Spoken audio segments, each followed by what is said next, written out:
ರಂಗೇರುತ್ತಿದೆ ಶಿವಮೊಗ್ಗ ಲೋಕಸಭಾ ಚುನಾವಣೆ. ಮಾಜಿ CM BSY ವಿರುದ್ಧ ಗೀತಾ ಶಿವರಾಜಕುಮಾರ್ ಸ್ಪರ್ಧೆ. ಇಂದು ಜೆಡಿಎಸ್ನಿಂದ ಅಭ್ಯರ್ಥಿಯ ಹೆಸರು ಘೋಷಣೆ.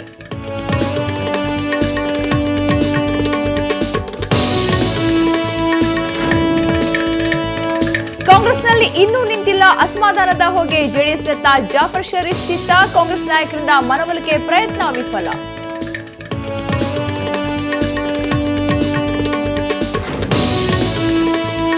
ಅಳಿವಿನ ಅಂಚಿನಲ್ಲಿ ದಾವಣಗೆರೆಯ ಕೊಂಡುಕುರಿ ಫಾರೆಸ್ಟ್. ಕಿಡಿಗೇಡಿಗಳ ಕೃತ್ಯಕ್ಕೆ ವನ್ಯ ಸಂಕುಲ ಬೆಂಕಿಗಾಹುತಿ. ಕಣ್ಮುಚ್ಚಿ ಕುಳಿತಿದ್ದಾರೆ ಅರಣ್ಯ ಇಲಾಖೆ ಅಧಿಕಾರಿಗಳು.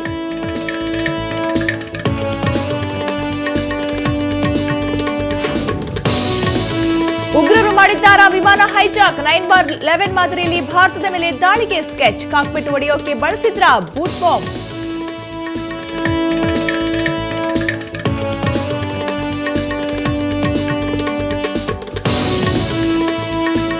ನಟ ಪುನೀತ್ ರಾಜ್ಕುಮಾರ್ಗೆ 39ನೇ ವರ್ಷದ ಬರ್ತ್ಡೇ ಸಂಭ್ರಮ. ಸದಾಶಿವನಗರ ಮನೆಯಲ್ಲಿ ಹುಟ್ಟುಹಬ್ಬ ಆಚರಣೆ. ಹುಟ್ಟುಹಬ್ಬದ ದಿನದಂದೇ ರಣವಿಕ್ರಮ ಮುಹೂರ್ತ ಸಮಾರಂಭ.